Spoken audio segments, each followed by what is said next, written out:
Morning students, आप सभी का स्वागत है आपके अपने YouTube channel maths for you academy में। आज हम आपके लिए यहाँ पर secondary school curriculum class 9th 10th 2020-21 है। 9th 10th का 2020 और 21 का सिलेबस आ चुका है, तो इसके बारे में हम यहाँ पर बात करने वाले हैं आपसे।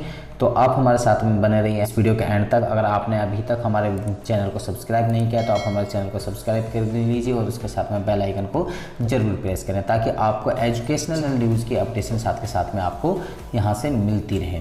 तो चलिए हम शुरू करते हैं यहाँ पर सेकेंडरी स्कूल करिकुलम 2020-21 में क्या चेंजेज हुई हैं, क्या नहीं हुई हैं, तो उनके बारे में हम यहाँ पर बात करने वाले हैं। तो आप हमारे साथ में बने रहिए और देखते रहिए। तो पहले यहाँ पर लिखा हुआ principles of the CBSE curriculum, यानी कि सीबीएसई का करिकुलम क्या है अब की बार।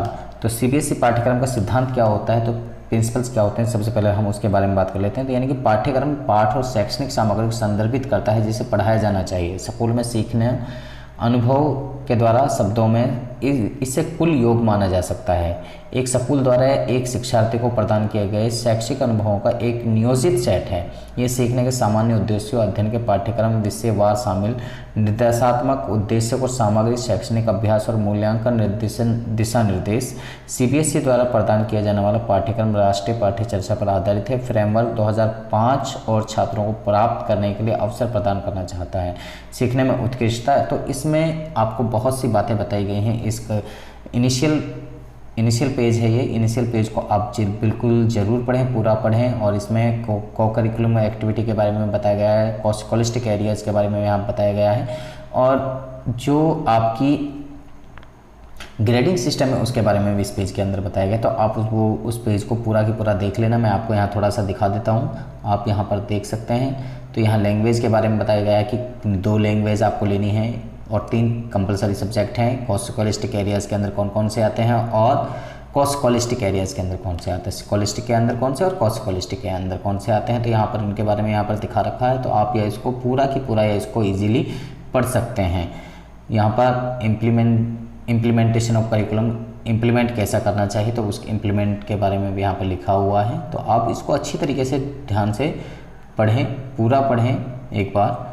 लेसन प्लान क्या होना चाहिए, यूनिट प्लान्स क्या होने चाहिए, तो उसके बारे में यहाँ पर बता रखा है। और उसके अंदर क्या क्या होना चाहिए, स्पेसिफिक लर्निंग आउटकम्स होने चाहिए, पेडोलॉजिकल स्टडीज़ होनी चाहिए, ग्रुप एक्टिविटीज़ होनी चाहिए, एक्सपेरिमेंट्स होने चाहिए, हैंड ऑन लर्निंग होनी चाहिए, ICT भी होनी चाहिए, लाइफ स्किल्स होनी चाहिए, वैल्यूज एंडर्स होनी चाहिए। सारी भी यहाँ पर पॉइंट्स लिखे हुए हैं। फीडबैक होना चाहिए, रिमेडियल क्लासेज होनी चाहिए।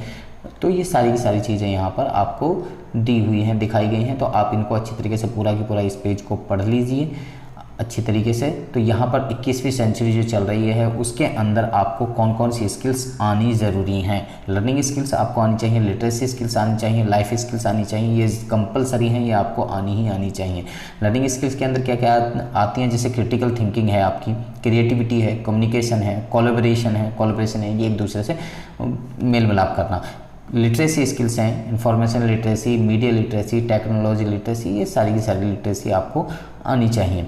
लाइफ स्किल्स क्या होनी चाहिए, फ्लेक्सिबिलिटी होनी चाहिए, लीडरशिप होनी चाहिए, इनिशिएटिव होनी चाहिए, प्रोडक्टिविटी होनी चाहिए, सेल्फ अवेयरनेस होनी चाहिए, यानी कि अपने आप को जागरूक करना। तो ये सारी चीज़ें।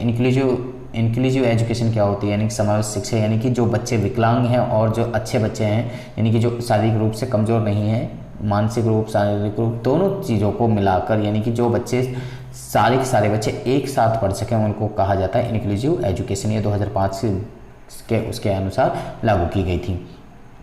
आगे सब्जेक्ट्स ऑफर, क्या क्या सब्जेक्ट ऑफर किए जाते हैं बच्चों के लिए 9th और 10th में, तो वो सब्जेक्ट्स के बारे में यहाँ पर दिखा रखा है कि पहला सब्जेक्ट यानी कि कोई लैंग्वेज होनी चाहिए, दूसरा सब्जेक्ट भी कोई लैंग्वेज होनी चाहिए, तीसरा सब्जेक्ट यहाँ मैथ दिखा रखा है। मैथ में भी 2 पार्ट्स हो गए हैं, स्टैंडर्ड्स और बेसिक। और सब्जेक्ट 4 में साइंस और सब्जेक्ट 5 में सोशल साइंस। सब्जेक्ट 6 में स्किल सब्जेक्ट कोई भी। सब्जेक्ट 7 में लैंग्वेज 3rd, यानी कि कोई भी तीसरी लैंग्वेज होनी चाहिए। जैसे हम यहाँ पर लेते हैं, फर्स्ट इंग्लिश ले लिया, दूसरा हिंदी ले लिया, फिर यानी कि सब्जेक्ट यहाँ लैंग्वेज तीसरे में, यानी कि हम संस्कृत या उर्दू ले लेते हैं या पंजाबी ले लेते हैं, तो वो यहाँ पर आता है। सब्जेक्ट इंटरनल असेसमेंट के लिए सब्जेक्ट 8 और 9 assessment and certified on at school level, ये स्कूल लेवल पे लिया जाएगा। इसमें art education, health physical education और वर्क एक्सपीरियंस इसमें होगा। तो ये सारी चीज़ें यहाँ पर दे रखी हैं, इसके आप अच्छी तरीके से रीड कर लीजिए। List of subjects offer second level में कौन कौन सी लैंग्वेज हम ले सकते हैं, वो लैंग्वेज यहाँ पर दी हुई है। कंपलसरी एकेडमिक सब्जेक्ट कौन कौन से हैं। और एक बात और आपको मैं बता देता हूँ कि जो 9th में सब्जेक्ट रहेगा वही सेम 10th में रहेगा, कोई चेंजेज नहीं होगी 10th क्लास के अंदर। जो 9th में आपने ले लिया वही 10th में होगा। इसके बाद में यहाँ पर अदर एकेडमिक सब्जेक्ट्स के दिखा रखे हैं, स्किल सब्जेक्ट्स आपको दिखा रखे हैं, यहाँ पर आप देख सकते हैं इनको ध्यान से। मीडियम दो ही, यानी कि मीडियम ऑफ इंस्ट्रक्शन दो में ही होंगी, हिंदी और इंग्लिश में। स्ट्रक्चर ऑफ असेसमेंट किस तरीके से किया जाता है, तो board of examination class 10th annual examination किस हिसाब से होगा 80 मार्क्स का, तो वो यहाँ पर दिखा रखा है कि जैसे अगर 80 मार्क्स की बात कर रहे हैं तो यानी कि जो यहाँ पर board examination each subject will cover entire syllabus of 10th grade corresponding to the marks shall be on the basis of 9 points grading. ये 9 पॉइंट ग्रेडिंग है, इनके अनुसार उनको यानी कि ग्रेड दिए जाएंगे। तो किस तरीके से ग्रेड दिए जाएंगे, यानी कि 1/8 ऑफ द पास्ट कैंडिडेट, यानी कि जो पहले कैंडिडेट जो होंगे, जो यानी कि अच्छे मार्क्स जिनके हैं वो उनमें से, यानी कि जैसे अगर हम 80 बच्चे मान लेते हैं तो 80 में से जो 10 बच्चे होंगे पहले वो यानी कि A1 कैटेगरी में आएंगे। उनके बाद में जो नेक्स्ट कैटेगरी में हैं वो A2 में आएंगे, यानी कि उनसे जो नीचे बच्चे आएंगे, फिर उससे अगले वाले यानी कि नेक्स्ट कैटेगरी यानी कि B1 कैटेगरी में। तो इस तरीके से सभी बच्चे यानी कि 9 कैटेगरी में इन्होंने डिवाइड किए हैं कि किस हिसाब से कौन से बच्चे को कौन सी ग्रेडिंग देनी है। 9th क्लास में कौन सी ग्रेडिंग देनी होती है, ये ग्रेडिंग ऑलरेडी वही है जो पीछे भी अभी तक देते आए हैं। इंटरनल असेसमेंट 20 मार्क्स कहाँ से कैसे इंटरनल असेसमेंट के मार्क्स आपको दिए जाते हैं। सबसे पहले तो पीरियडिक टेस्ट 3 होते हैं, तो 3 में से भी बेस्ट ऑफ टू के मार्क्स ऐड करके 2 से डिवाइड करना है, 5 मार्क्स में आपके वो कन्वर्ट हो जाएंगे। मल्टीपल असेसमेंट 5 मार्क्स का है। इसके अंदर आप पढ़ सकते हैं कि मल्टीपल असेसमेंट में कौन कौन सी चीज़ें हमें देनी पड़ती हैं। इसके बाद में पोर्टफोलियो क्या होता है, पोर्टफोलियो में हमें क्या बनाना है क्या नहीं बनाना, वो सारा की सारा यहाँ पर आपको डिटेल में दिया हुआ है। आप इसको अच्छी तरीके से पढ़ सकते हैं, इसको ट्रांसलेट करके भी आप हिंदी में पढ़ सकते हैं, देख सकते हैं इसके अंदर। फिर इसके बाद में है आपका सब्जेक्ट एनरिचमेंट। ये 4 चीज़ें मिलाकर, यानी कि पोर्टफोलियो, पहले पीरियडिक हो गया, पोर्टफोलियो हो गया, सब्जेक्ट एनरिचमेंट हो गया और आपका मल्टीपल असेसमेंट हो गया। तो 4 चीज़ें मिलाकर आपके 20 मार्क्स इंटरनल मार्क्स में बनते हैं। इंटरनल मार्क्स और एक्सटर्नल मार्क्स मिलके आप बच्चा पास होता है। टोटल मिला के 33% मार्क्स होने चाहिए तो बच्चा पास होता है। तो यहाँ पर इसके बाद में असेसमेंट ऑफ स्कॉलस्टिक एरियाज़ के बारे में पेरीमीटर ऑफ असेसमेंट बता रखा है किस तरीके से है, तो इनको आप ध्यान से देख सकते हैं। सजेशंस ऑफ टीचर के लिए कुछ सजेशंस दिए हैं CBSE ने, बच्चों के लिए भी कुछ सजेशंस दिए हैं, अटेंडेंस का, सिंसियरिटी का, बिहेवियर का, वैल्यूज़ का। तो इसको बिल्कुल ज़रूर पढ़ें बच्चे कि क्या चीज़ें आपके लिए डिसिप्लिन के लिए बताई गई हैं, कि क्या क्या चीज़ आती हैं डिसिप्लिन में, अटेंडेंस, सिंसियरिटी, बिहेवियर, वैल्यूज़, क्या क्या चीज़ आती हैं, तो किस हिसाब से आपके मार्क्स आपको दिए जाएंगे। तो चलिए अब हम आपको बताते हैं यहाँ पे सब्जेक्ट के अनुसार कि कौन सब्जेक्ट में किस हिसाब से आपकी चेंजेज हुई है या नहीं हुई है, तो उसके बारे में हम बता रहे हैं। तो आप हमारे साथ में देखते रहिए आगे इस वीडियो को। चलिए हम शुरू करते हैं। यहाँ पे सबसे पहले ले लेते हैं हिंदी में, यानी कि अभी तक यानी कि द्वितीय भाषा के रूप में हिंदी कोड संख्या 85 9वीं और 10वीं 2020-21 के लिए शिक्षण उद्देश्य दिए हुए हैं, शिक्षण युक्तियाँ दी हुई हैं, उनको आप बिल्कुल पढ़िए कि क्या आपके लिए बताया जा रहा है। CBSE क्या बता रही है आपके व्याकरण बिंदु क्या क्या है, यानी कि व्याकरण में कौन कौन से पॉइंट्स आपको कक्षा 9वीं में है और कक्षा 10वीं में कौन कौन से व्याकरण के बिंदु आते हैं। तो यानी कि व्याकरण में कौन कौन सी चीज़ें आपसे पूछी जाती है, तो उसके बारे में यहाँ बताया गया है। पहले 9th में अगर आप देखते हैं तो शब्द और पद, शब्द विचार के अंदर भी शब्द, पर्यायवाची, विलोम शब्द, ये उपसर्ग, प्रत्यय, अर्थ की दृष्टि से वाक्यों के भेद। 10वीं में पदबंध, रचना के आधार पर वाक्य के रूपांतरण, भेद, शब्दों के अवलोकन द्वारा सामासिक शब्दों का विग्रह, पहचान करना, मुहावरे और उनका प्रयोग, अलंकारों की पहचान, ये सारी चीज़ें। श्रवण, सुनने और वाचन बोलने की योग्यताएं क्या क्या होनी चाहिए, तो वो सारी चीज़ें यहाँ पर आपको दे रखी हैं, आप देख सकते हैं। कौशलों के अंतरण का मूल्यांकन, श्रवण में क्या आती हैं और वाचन में कौन सी आती हैं। श्रवण मीन्स सुनना और वाचन मीन्स बोलना। तो यहाँ पर एक कौशलों के अंतरण का मूल्यांकन दिया हुआ है। पढ़ने की योग्यता क्या होनी चाहिए, पठन कौशल के लिए लिखने की योग्यता क्या होनी चाहिए, तो वो सारी चीज़ें यहाँ पर दी हुई हैं। आप इनको बिल्कुल ध्यान से पढ़ें, अच्छी तरीके से पढ़ें, आपको तब समझ में आएगी ये सारी चीज़ें। रचनात्मक अभिव्यक्ति, पत्र लेखन किस तरीके से करें, विज्ञापन लेखन किस तरीके से करें, तो उसके सारी चीज़ें, संवाद लेखन किस तरीके से करें, सूचना लेखन के बारे में यहाँ बता रखा है। तो ये सारी चीज़ें आपको यहाँ पर बता रखी हैं, इन चीज़ों को ध्यान से पढ़ें। तो यहाँ पर सबसे पहले कक्षा 9वीं में हिंदी पे परीक्षाओं हेतु पाठ्यक्रम विनिर्देशन 2020-21, ये बे पार्ट वाला है, ए और हिंदी ए भी होता है एक पार्ट। तो एपेडिक गद्यांश जो है 10 मार्क्स का आता है। तो यहाँ पर मार्क्स बता रखे हैं कि कौन सा कितने मार्क्स का आता है, कौन सी चीज़ कितने मार्क्स की पूछी जाती है, क्या क्या चीज़ पूछी जाएंगी। व्याकरण में कितने का पूछा जाएगा आपसे, व्याकरण में 16 मार्क्स का। पाठ्य पुस्तक स्पर्श भाग में से इसमें से 28 मार्क्स का। लेखन के लिए आपके 26 मार्क्स के पूछे जा रहे हैं। तो ये सारी चीज़ें आप देख सकते हैं, ध्यान से देखना है कि क्या चीज़ कितने मार्क्स की आपकी आती है। तो इनको टोटल मिला के आपका 80 मार्क्स हो जाता है। तो इसी तरीके से आप टेंथ का देख सकते हैं। 10th में भी इसी तरीके से आपको यहाँ पर दिखाया गया है एपेडिक गद्यांश कितने मार्क्स का है, 10 मार्क्स का। तो ये सारी चीज़ें आपको इस तरीके से बहुत इजीली उन्होंने बता रखी हैं। तो इन चीज़ों को आप ध्यान से पढ़ें।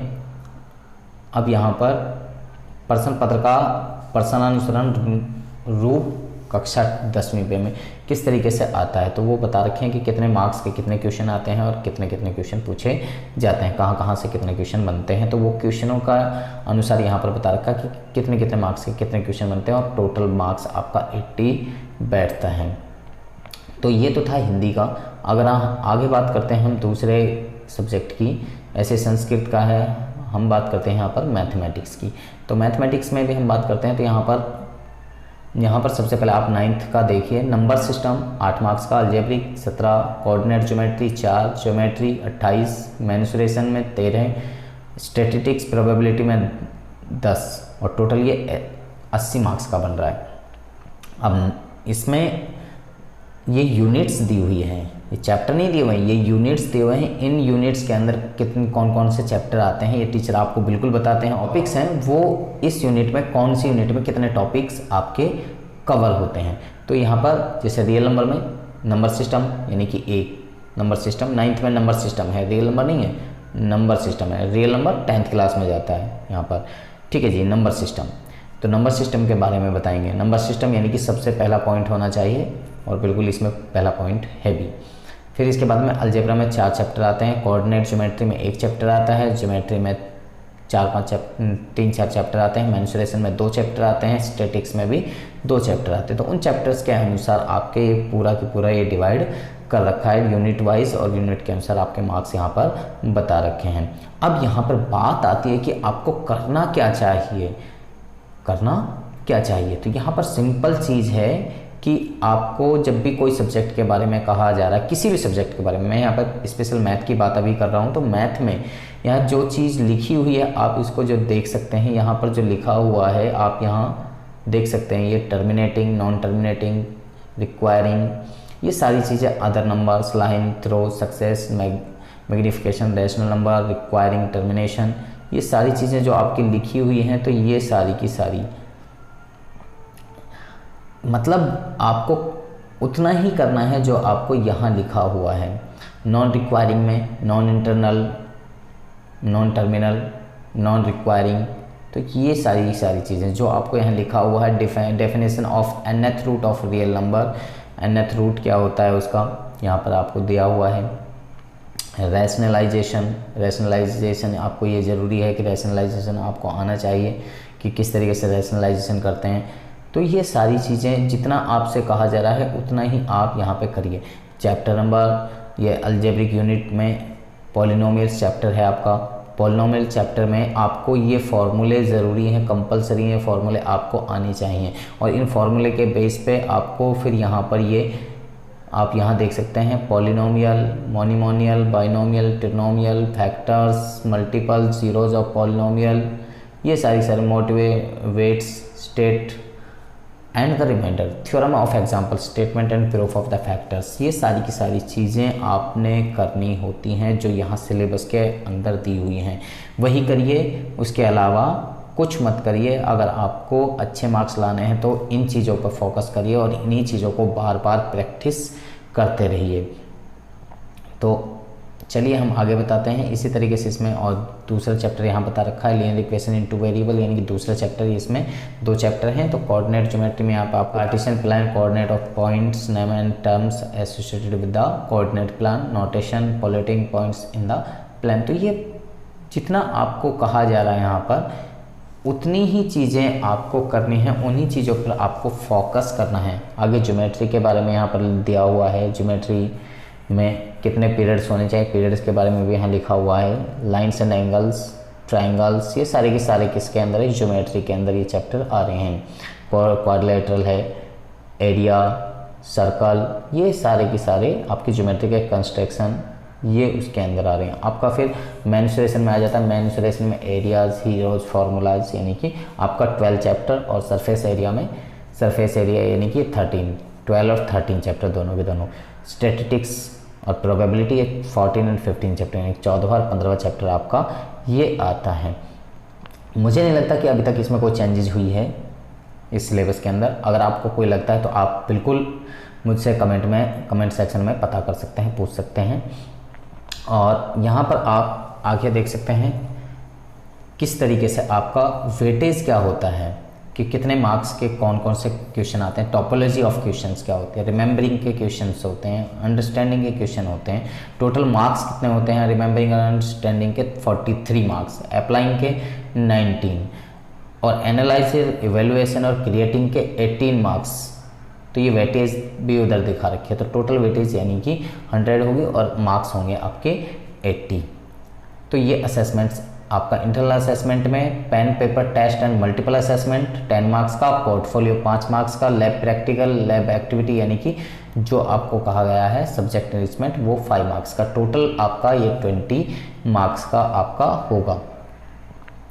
आगे इसी तरीके से क्लास 10th में भी आप देखें नंबर सिस्टम यानी कि रियल नंबर, यहाँ पर रियल नंबर सिस्टम में real number, algebra, coordinate geometry, trigonometry, mensuration, statics जो 9th में है वही 10th में दिया हुआ है। सिर्फ यहाँ पर थोड़ा सा नंबर्स का फ़र्क हो गया क्योंकि यहाँ कुछ चैप्टर्स ऐड हो जाते हैं। 9th में जो चैप्टर नहीं है वो यहाँ पर 10th में जाकर 2-3 चैप्टर ऐड हो जाते हैं, वो अलग हैं। तो यहाँ पर भी आप देख सकते हैं रियल नंबर पहला ही चैप्टर है। इसमें जो यहाँ पर ये चीज़ आपको लिखी हुई है, ये सारी की सारी चीज़ आपने कंपलसरी है, ये चीज़ आपको आनी चाहिए, इनके बारे में आपको अच्छी तरीके से पता होना चाहिए। इन चीज़ों के बारे में आप अच्छी तरीके से जानिए। Euclid division lemma, fundamental theorem of arithmetics, statement after reviewing works. तो ये सारी की सारी चीज़ें √2, √3, √5, decimal representation of rational number, terms, terminating, non terminating, जो आपको 9th में पढ़ाई जाती है, तो उसी से रिलेटेड है, ये अलग नहीं है। पॉलिनोमियल्स अगला अगर आप देखते हैं तो पॉलिनोमियल्स, जीरो पॉलिनोमियल, ये सारी की सारी चीज़ें आप 9th में पढ़ते हैं, फिर उसके बाद में 10th में पढ़ते हैं, तो उससे रिलेट है ये। Pair of linear equation in 2 variable, वहाँ 1 वेरिएबल है, यहाँ पर 2 वेरिएबल है, ये फ़र्क है। क्वाड्रेटिक इक्वेशन, ये बहुत इंपॉर्टेंट चैप्टर है, बहुत अच्छा चैप्टर है क्वाड्रेटिक इक्वेशन। तो इसके लिए हमें ये जो चीज़ें यहाँ पर लिखी हुई हैं, यही चीज़ें हमें करनी है और इन्हीं पर फोकस करना होता है सिलेबस के लिए। तो आगे अर्थमेटिक प्रोग्रेशन यानी कि चैप्टर नंबर 5, 8 पीरियड्स इसके मिनिमम होने चाहिए। कोऑर्डिनेट ज्योमेट्री, आगे कोऑर्डिनेट ज्योमेट्री यानी कि आपका 7वां चैप्टर, ज्योमेट्री ट्रायंगल 6ठा चैप्टर है आपका, सर्कल 10 चैप्टर, कंस्ट्रक्शन 11 चैप्टर। तो 3 चैप्टर ये आपके ज्योमेट्री के अंदर यहाँ पर दिए हुए हैं। एवरेज मार्क्स आप यहाँ पर लगा सकते हैं जितने मार्क्स ऊपर आपको दिए हुए हैं, तो एवरेज लगभग यानी कि 15 अगर मार्क्स दिए हुए ज्योमेट्री का, तो यानी कि 555 एवरेज लगा रहे हैं, कंफर्म नहीं है, एवरेज होता है। एवरेज के अनुसार आप लगा सकते हैं कि इसके अनुसार आपके ट्रिग्नोमेट्री में आपके 2 चैप्टर आते हैं, 8वां और 9वां चैप्टर, इंट्रोडक्शन ऑफ ट्रिग्नोमेट्री और height and distance, trigonometry identities. तो ये फॉर्मूले, इसके फॉर्मूले और आपको वो आने चाहिए, तो आप इनके पेज पे बहुत इजी है, लेकिन आपको फॉर्मूले याद होने चाहिए। अगर अब आपको फॉर्मूले याद नहीं है तो आप यानी कि ये चैप्टर नहीं कर पाएंगे। और मैं आपको एक बात बताऊं कि 8वें चैप्टर जो है, 8वां चैप्टर, इससे बेटर आपका 9th चैप्टर जो है हाइट एंड डिस्टेंस वाला, वो चैप्टर ज़्यादा इजी है, वो इजीली आप कर सकते हैं। आगे मेंसुरेशन में दोनों चैप्टर इजी हैं, बस आपको यानी कि अंडरस्टैंडिंग होनी चाहिए। सबसे पहले फिगर बनानी चाहिए, फिगर बनाने के बाद में आप उसको ईजीली सॉल्व कर सकते हैं। आपको यानी कि सरफेस एंड एरिया में अगर आपको फिगर दी हुई है तो ठीक है, नहीं दी हुई है तो यानी कि आपको पहले फिगर बनानी, फिर उसके बेस पे यानी कि आपको सवाल को सॉल्व करना होता है। तो यानी कि 2 चैप्टर हम यानी कि इस यूनिट के अंदर आते हैं। आप वहाँ मार्क्स का एवरेज लगा कर चल सकते हैं कि कौन से में से किस हिसाब से मार्क्स दिए जाएंगे। दोनों चैप्टर में मिला मिक्स होता है कि एवरेज लगा सकते हैं कि लगभग इतने मार्क्स इसमें से आएंगे। आगे statistics and probability, statistics and probability भी वही है, सेम है, उतने ही पीरियड हैं और उतना ही आपका यहाँ रिमेंबरिंग का अंडरस्टैंडिंग की जैसे उसमें दिया हुआ था 9th में, वैसे यहाँ पर दिया हुआ है 43, अप्लाइंग में भी 19 जैसे वहाँ पर था, सेम वही पैटर्न है, कुछ भी चेंज नहीं है। एनालिसिस, इवेलुएटिंग, क्रिएटिंग में 18 मार्क्स, तो ये सारे 80 मार्क्स हो गए। तो इस तरीके से आपका इंटरनल में कैसे वो मार्क्स दिए जाते हैं, वो सारा का सारा जो 9th में था वही 10th में बिल्कुल सेम दिया हुआ है, कुछ भी फ़र्क नहीं है। ये बेसिक मैथ का यहाँ पर बता रखा है, वहाँ स्टैंडर्ड का बता दिया, यहाँ बेसिक का बता दिया, उसमें कोई भी फ़र्क नहीं है। बस यहाँ रिमेंबरिंग अंडरस्टैंडिंग में यहाँ 60 टोटल मार्क्स दे दिया है, अप्लाइंग में 12 मार्क्स और एनालाइजिंग इवेलुएटिंग में 8 मार्क्स, टोटल ये 80 मार्क्स आपके इस तरीके से हो गए। और इंटरनल असेसमेंट सभी का सेम है। तो इस तरीके से आपको ये सिलेबस यहाँ पर दिया हुआ है। मुझे लगता है कि आपको इस तरीके से सिलेबस का जो मैंने बताया है, बाकी भी इसी तरीके से सिलेबस आपको दिया हुआ है, तो आप उन सिलेबस को यहाँ से डाउनलोड कर सकते हैं। अगर आपको कोई भी डाउट रहता है तो आप हमसे डिस्क्रिप्शन में पूछ सकते हैं। मुझे लगता नहीं है कि 10th और 9th का जो सिलेबस है मैथ का, वो सिलेबस चेंज हुआ है, मुझे नहीं लगता। अगर आपको लगता है तो आप बिल्कुल कमेंट करिए और सेक्शन में पूछ सकते हैं। अगर आपको ये वीडियो अच्छी लगी, ये नॉलेज अच्छी लगी और आप यहाँ से सिलेबस को डाउनलोड कर सकते हैं। अगर आपको ये वीडियो अच्छी लगी तो आप हमारे वीडियो को लाइक करें, शेयर करें और इसके साथ कमेंट करें। और अगर आपने अभी तक हमारे चैनल को सब्सक्राइब नहीं किया है तो आप हमारे चैनल को सब्सक्राइब कर लीजिए और उसके साथ में बेल आइकन को ज़रूर प्रेस करें, ताकि आपको एजुकेशन से रिलेटेड अपडेशन जो भी हैं वो साथ के साथ आपको मिलते रहें। तो आप हमारे साथ में बने रहिए हमारी नेक्स्ट वीडियो तक। आप सभी का धन्यवाद।